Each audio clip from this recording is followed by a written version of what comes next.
Again, bhikkhus, a bhikkhu reviews this same body up from the soles of the feet and down from the top of the hair, bounded by skin, as full of many kinds of impurity. Thus, in this body there are head hairs, body hairs, nails, teeth, skin, flesh, sinews, bones, bone marrow, kidneys, heart, liver, diaphragm, spleen, lungs, intestines, mesentery, contents of the stomach, feces, bile, phlegm, pus, blood, sweat, fat, tears, grease, spittle, snot, all of the joints, and urine, just as though they were a bag with an opening at both ends, full of many sorts of grain, such as wheat rice, red rice, beans, peas, millet, and white rice. And a man with good eyes were to open it and review it thus. This is wheat rice, this is red rice. These are beans, these are peas. This is millet, this is white rice. So too, a bhikkhu reviews this same body as full of many kinds of impurity. In this body, there are head hairs and urine. In this way, he abides, contemplating the body as a body, internally, externally, and both internally and externally. And he abides, independent, not clinging to anything in the world. That too is how a bhikkhu abides, contemplating the body as a body. Thank you, brother. So that's it for today. Thank you for reading. And we had a prior conversation on this teaching with our previous conversation with Girimananda Sutta. So I like to refer that again. We did the same thing. So I have to repeat the same thing here. And when asking you all to focus on these bodily parts for a few weeks, and only a few people responded to that. And I'm not sure whether the other people practiced or not. So here, why we have to observe this? I know some of the practitioners are not comfortable with seeing these things actually as they are because it's not pleasant.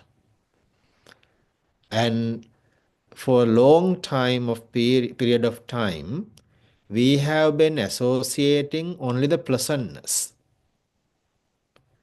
And we haven't seen the unpleasantness. Even sometimes we don't want to talk about those because we consider they as disgusting matters. And in the Girimananda Sutra translation, I saw that the word that they used is unattractiveness. Yes, because they are not attractive. Whether we accept or not that nature, or whether we like or not, we all are moving forward to that nature. And we all going there. We cannot stop that. So therefore, the purpose of this contemplation, because these are bodily components, you know how much pleasures we do have with this body and with our own body and with the external bodies. So in order to reduce the attachments with this physical bodily parts, we are advised to practice it. The purpose of this practice is to cut off the lust, reduce the lust. And if someone practices, sometimes we'll experience unattractiveness, or sometimes we will we experience that kind of unhappiness of this observation if we do this alone without the concentration. Like if we do not have basic samadhi or concentration, if we do not practice any type of comfortable meditations like metta or breathing meditation, etc. And if some people try to practice this foulness alone without doing any other things, without understanding what we have to do with that. If we take it only this practice, that leads towards to the disgusting and then the hatred, because we start to hate ourselves and we start to reject the body. But we cannot reject the body until we die here, because that's the nature we have to accept. But when we practice with the other observations like metta and breathing or the other contemplations, we know the comfort of the body and we know what these teachings provides us. Therefore, it's easy.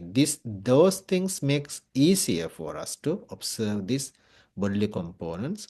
It is not a must, but it is valuable to practice this in order to reduce the lust or craving or desire which we carrying forward and disturbing to this practice. I remember last night I was having a conversation with a person about these practices, and that person asked, Bante, should we go deeper in this foulness?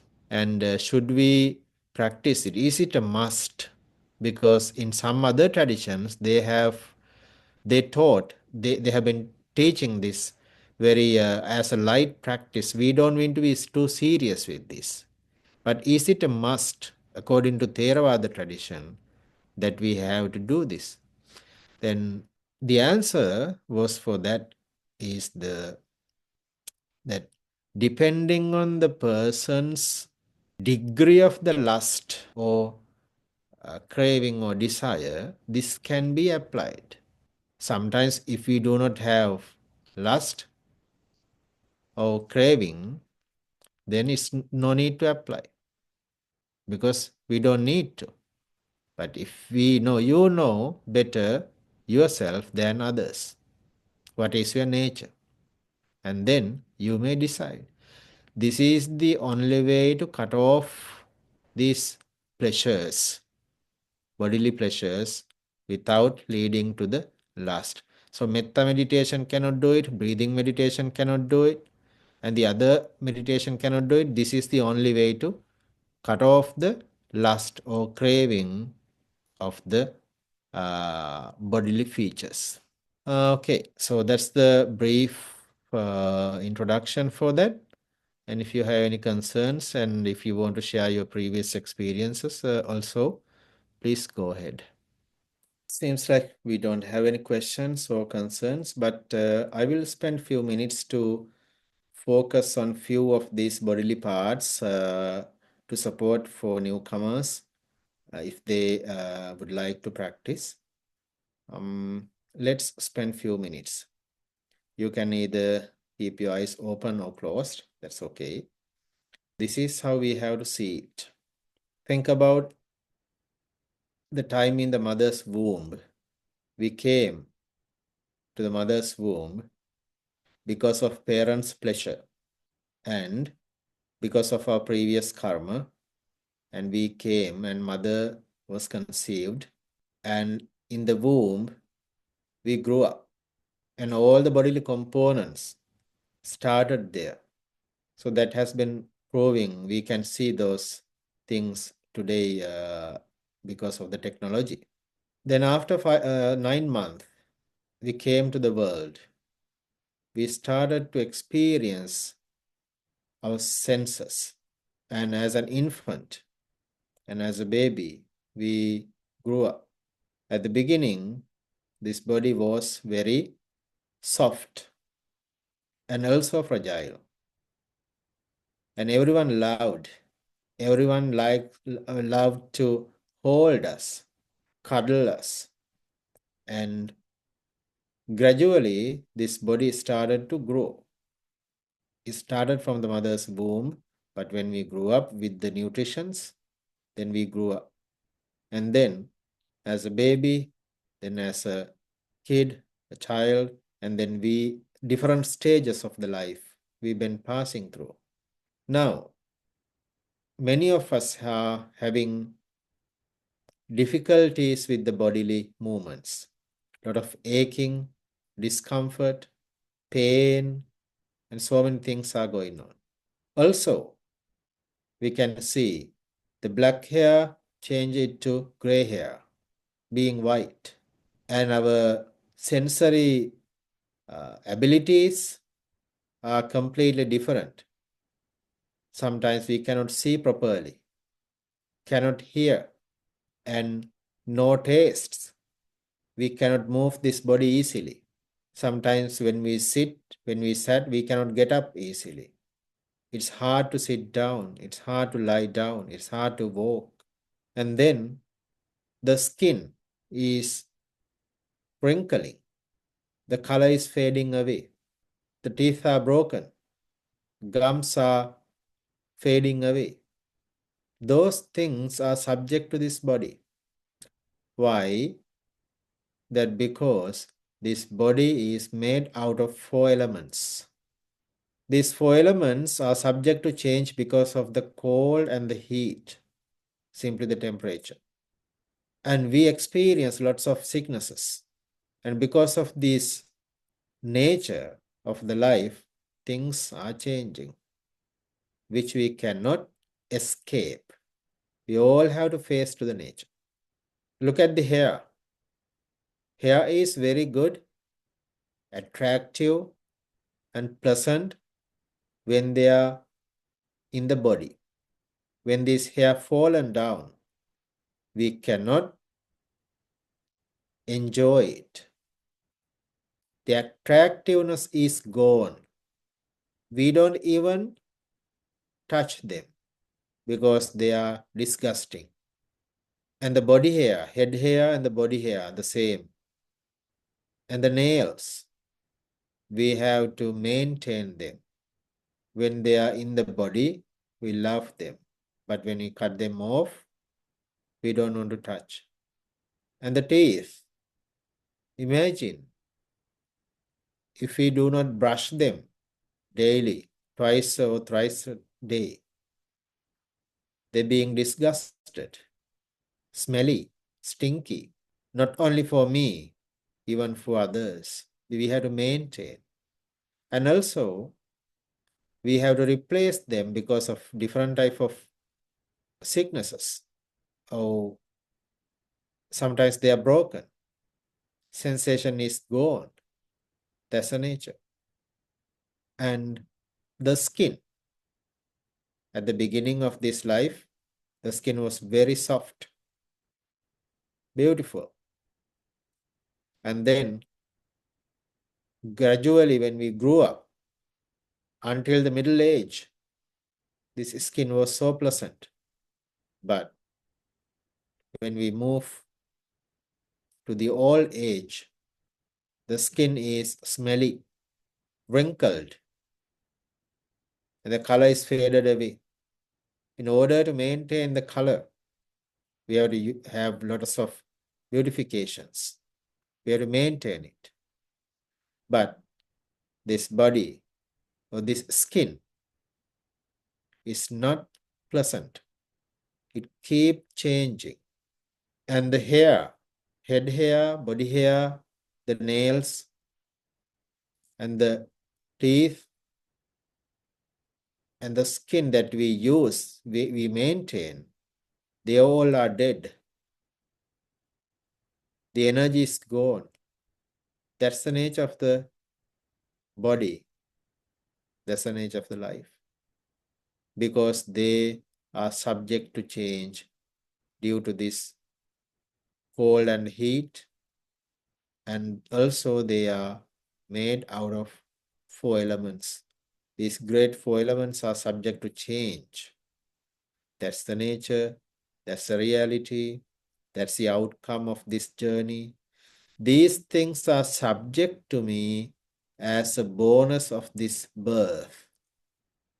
So that's the end of the observation, and that's the way that I do observe, and I try to understand, and I'm not just keep thinking, oh, this is deteriorating, or this is disgusting, but that helps me to understand the reality or the actual factors of this nature, and that reduces my worries, my attachments, lust and craving when we observe it. It's a supportive practice for the journey. I would request you to continue the practice. About the reflection that watching our unpleasure things. Mm-hmm. I did before, but for me, my feedback is I cannot continue this meditation. I feel like very disgusting, and not yeah, because when I go to example, right, I do watching on my teeth. Even I go to the dentist, the dentist will show the TV. I can see my teeth before they do the repair.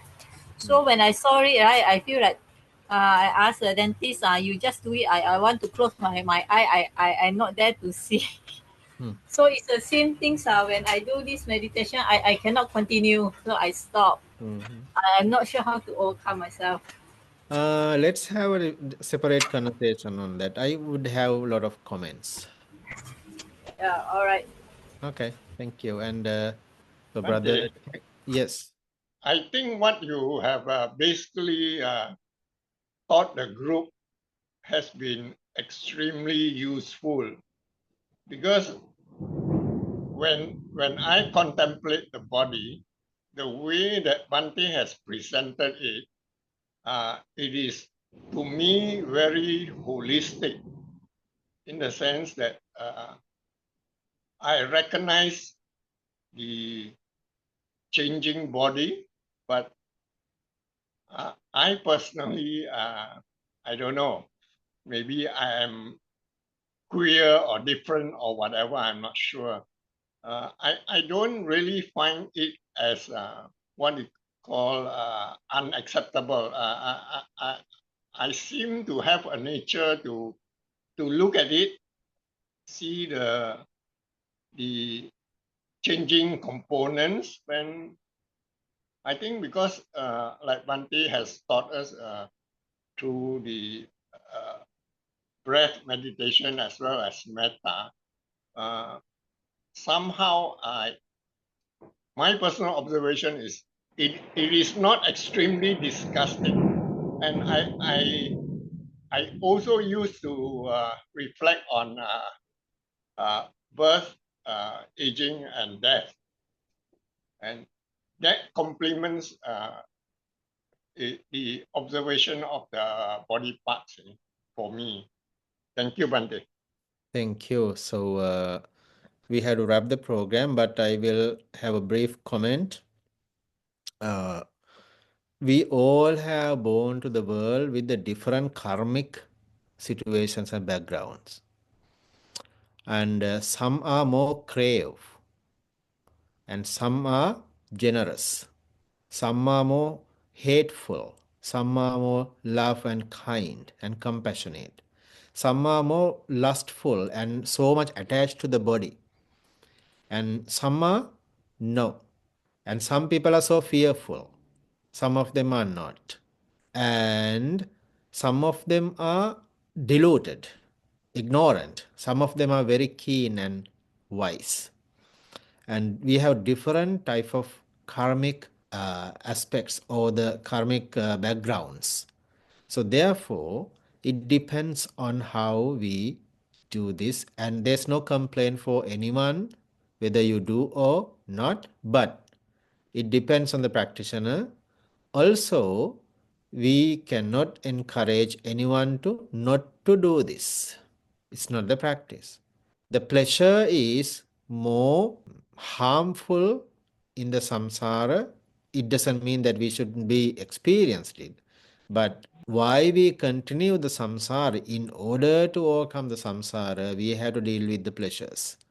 And then we have to understand the nature and we have to let go it while we are moving forward with this life. So there's a nice story, but it's not the right time to say it. But maybe I will take it later because there are two other contemplations which is related to this teaching. Maybe next week we will bring those stories and the comments. And you might have different comments probably with your practice. Okay, so we'll wrap the program and then do the Anumodana.